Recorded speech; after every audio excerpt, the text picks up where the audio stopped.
This is a show from a couple of geeks, nay, a man and a beast. And it's not just a bunch of ramblings, it's a show to tell you who to draft and play for your rise to fantasy football power. We dive into drafts and analytics to help with your fantasy. We choose your 4 favorite players and debate their ADP. Yeah! We've held the trophy, been champions, even paid bills with winnings. We've drafted on Sleeper and ESPN to win our leagues again. Rock!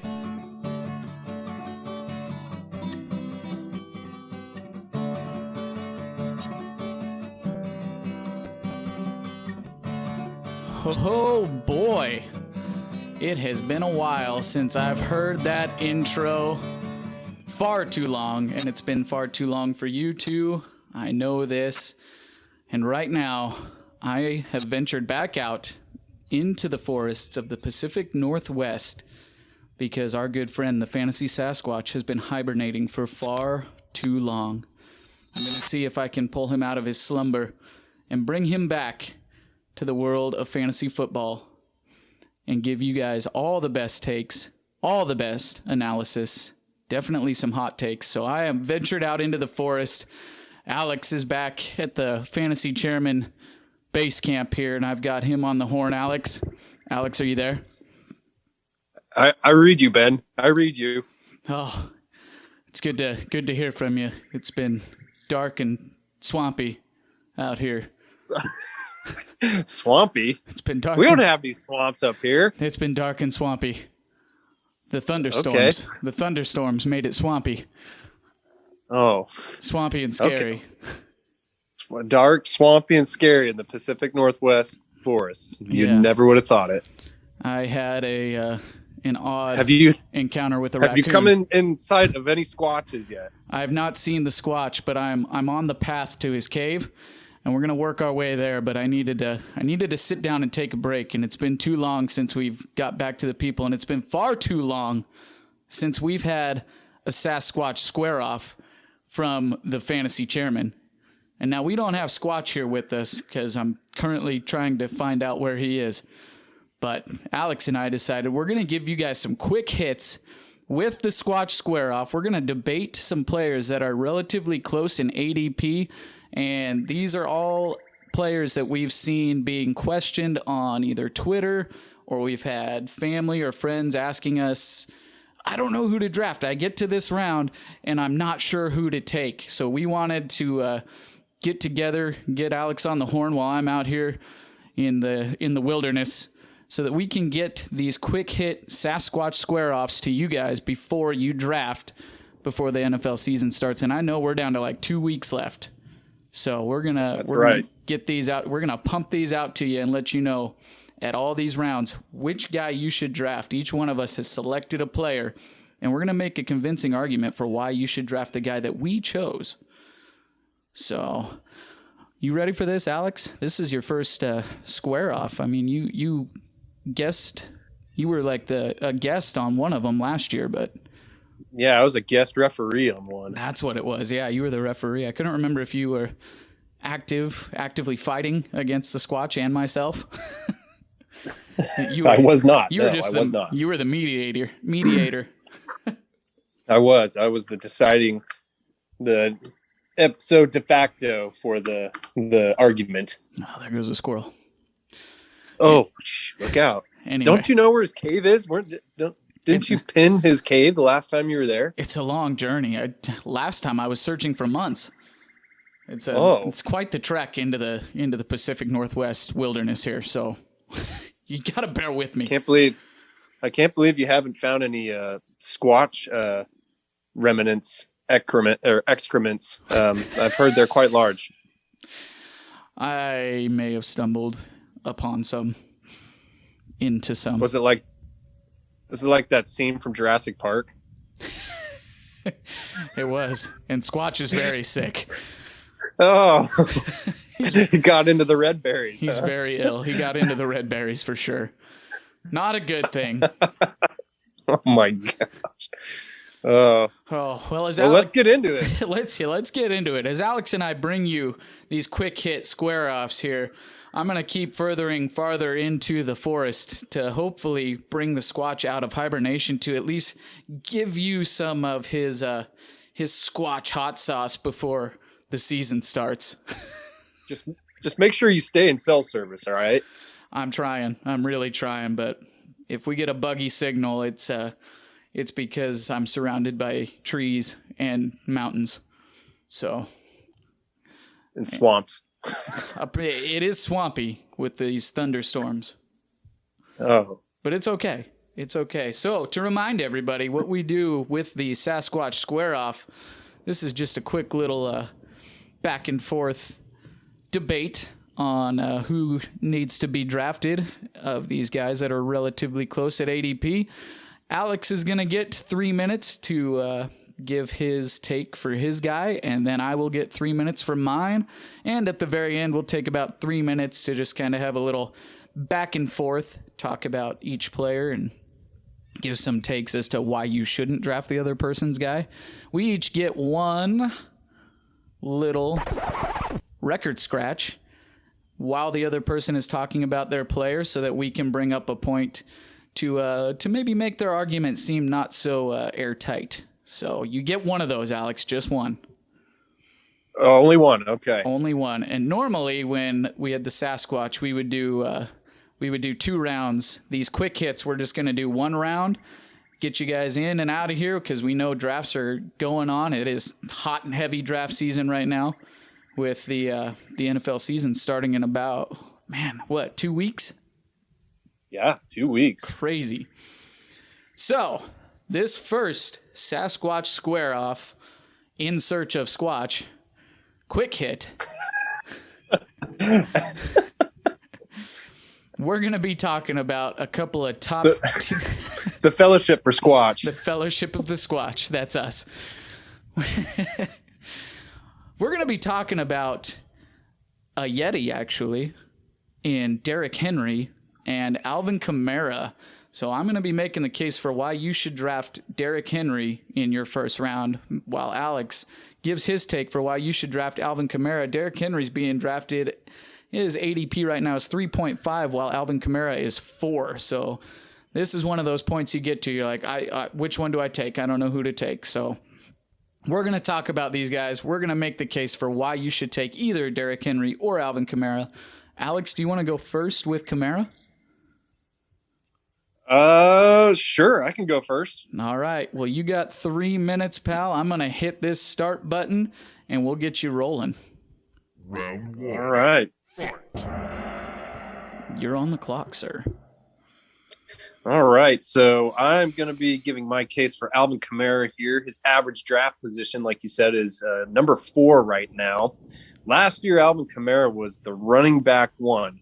Yes, you heard me right. He was the running back 1 with a 55 fantasy point performance to win a lot of people's championships. Did you see that, Ben?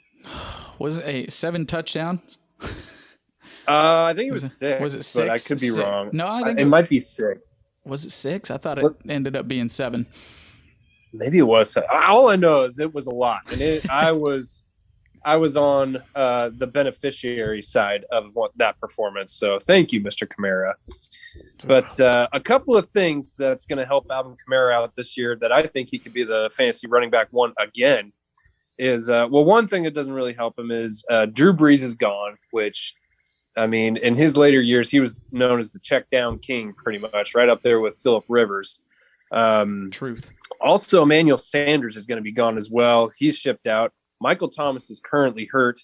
And actually, we just saw Adam Troutman get carted off the field here a second ago, which that is not going to be helpful for the Saints offense. So Alvin Kamara could potentially be the last man standing and benefit a huge workload. Now, I know the big debate is between, is it going to be Taysom at the quarterback or is it going to be Jameis? Well, let me give you the case for what we looked at when Taysom had his starts. So weeks 11 through 14 was when Taysom started.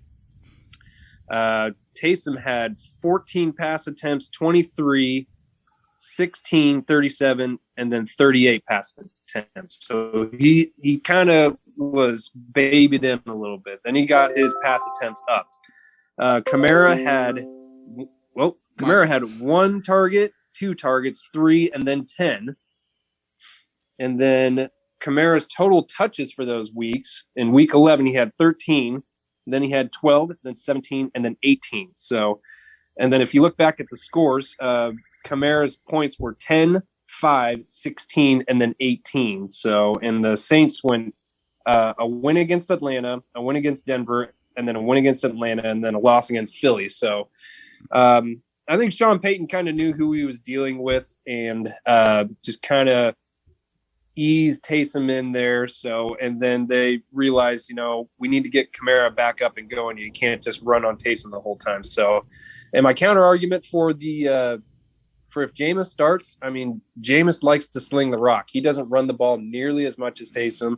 So I think Kamara, I think Kamara can benefit greatly if Winston starts just as much as Taysom with a bunch of dump offs. So, and that's my argument. Ooh, just in time. I was ready to use a record scratch in there, and you covered your bases. You did good. Because I did. I had to think of both sides of the argument. I was most certainly going to bring up the Taysom Hill starts in there. Yeah, I definitely know that's one thing that people are really worried about with Kamara this year is if Taysom's going to start, what's it going to be like? And we saw a little bit of it. They played Atlanta twice, which Atlanta really wasn't that big of a deal last year. You could kind of push them around a little bit, and they jumped out to early leads, and they just sat on them. So they just ran it with Taysom, ran it a little bit with Kamara. So they got in the shootouts with Philly, where it was 24-21. That's where Taysom kind of opened it up, and Kamara had his most points with Taysom. So just something to think about. All right. Well, that's a pretty good argument. I'm not going to fault you on that there. I am going to argue for why you should take Derrick Henry instead of Alvin Kamara here. And here we go. So Derrick Henry, let's just say 2,000 yards last year. Only 7 running backs in the history of the NFL to do that. 2,000-yard rusher. And that's my argument right there. Just kidding.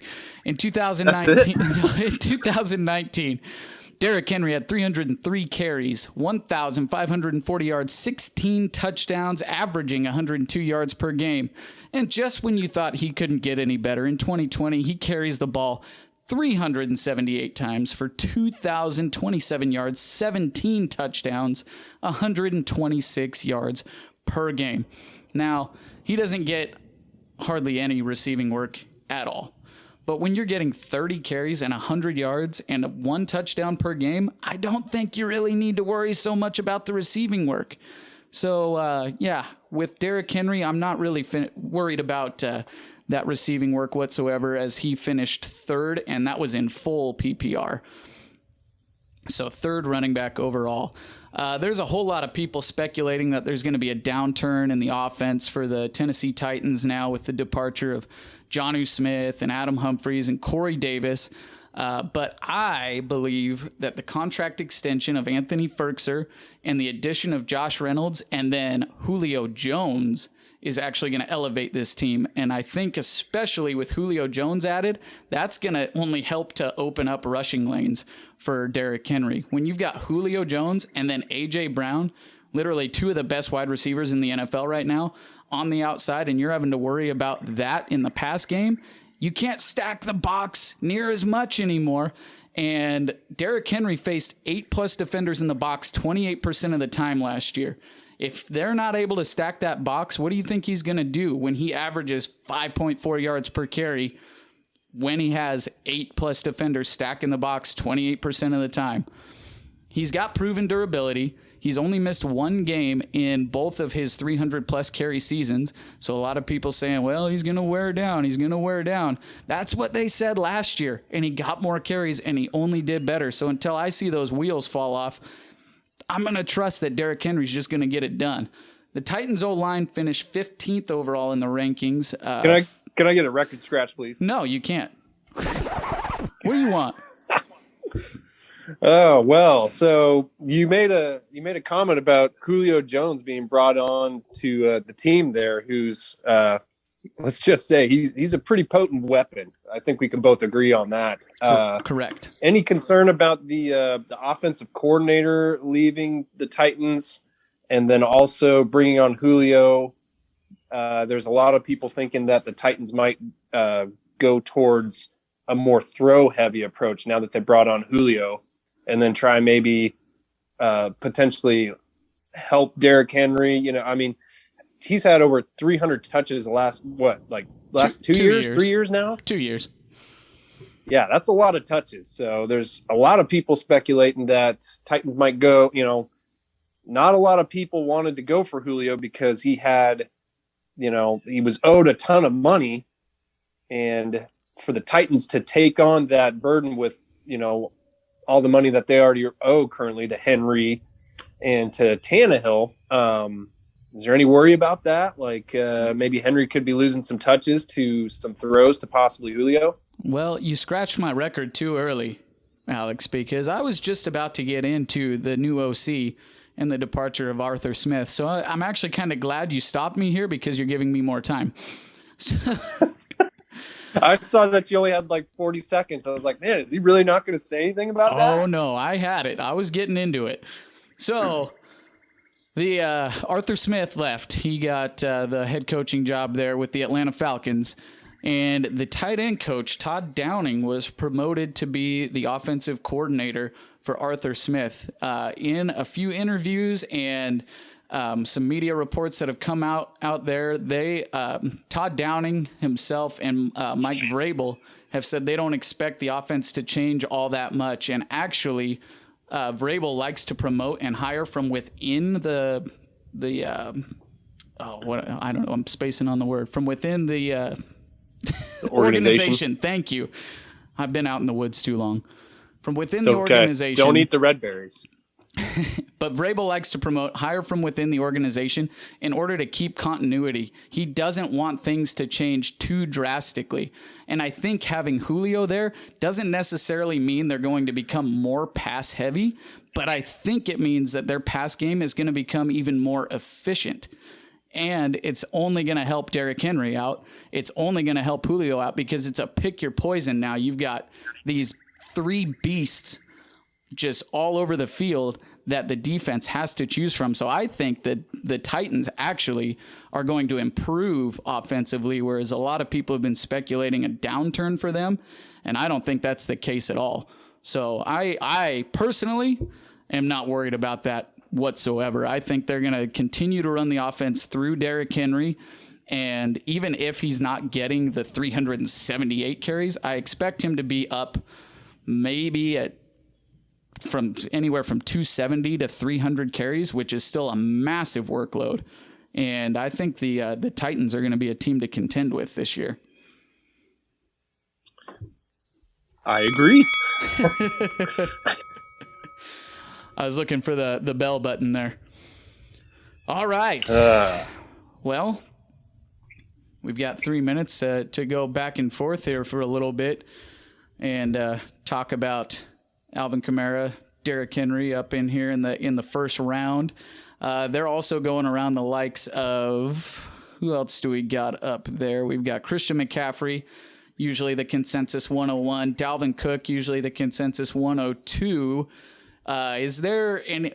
Would you be taking either Kamara or Henry over either of those guys? And personally, no. I'm not going to be taking with the questions with the Saints, you know, with their quarterback situation. I mean, I have no doubt Kamara is going to get his looks still, but I will kind of play it safe. And I mean, you know what Christian McCaffrey is going to give you. You know what Dalvin Cook is going to give you. And there's no change really in offensive coordinators on either of those teams. And they know who their quarterbacks are, which I think is a pretty important equation on how the offense is ran. So what about you? I'm not taking either one over Christian McCaffrey or Dalvin Cook either. So the question of Derrick Henry and Alvin Kamara, typically when we've seen that either online or coming from, word of mouth or people just asking us who they should take, it's usually a question of somebody who's at that number 3 spot or that number 4 spot. You've got Saquon Barkley, Nick Chubb, Ezekiel Elliott, Jonathan Taylor, Devontae Adams, Tyreek Hill are all question marks at the number 3 spot there. If I'm at the number 3, I'm probably taking either Henry or Kamara at the 3 over that. And you brought up, you said something in there that just made me think. You said play it safe. And I think a good point here is you need to consider how you like to draft, if you like to be risky in the draft or if you like to play it safe. And for me personally, I think if you want to have that safe pick in the first round, I think you got to go Derrick Henry. But if you want more of a upside and more of a risky play, then I think Kamara's the pick. So that's true. I mean, but not to say that Derrick Henry can't give you those. I mean, towards the end of the year when defenses are starting to wear down, I mean, Derrick Henry can go off and get you those ceiling weeks in the time when it matters most. So Yep, totally. So yeah, personally, I'm probably taking Derrick Henry at 3 just because that's kind of how I like to draft. But I do recognize probably the higher upside just because Kamara has the stronger, he definitely has the stronger receiving game. But then we've also seen him literally set rushing touchdown records. So if you want to go for that high risk, high reward sort of thing, I think Kamara is a good pick. But oh yeah. Well, there we go. We are at our final 3 minutes right there. And Alex, we did it. That was our first Sasquatch Square Off in Search of Sass, Fellowship of the Squatch. Quick hit episode. In Search of Sass, Fellowship of the Squatch. I love it. Exactly. So that was pretty good. Hopefully we helped sway some people's minds on who they want to draft if they're at that number 3 or that number 4 overall pick in the draft. And we'll get back to you with another quick hit Sasquatch Square Off. Say goodbye to the people, good. Alex. Oh, goodbye.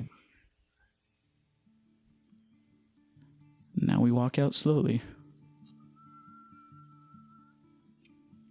into the sunset. Actually, I'm going to go make a fire, roast some mallows. Yeah, you better. And keep searching for Squatch. Follow us on Twitter at Chairman Fantasy and at FindFF Leagues and at Fantasy Squatch.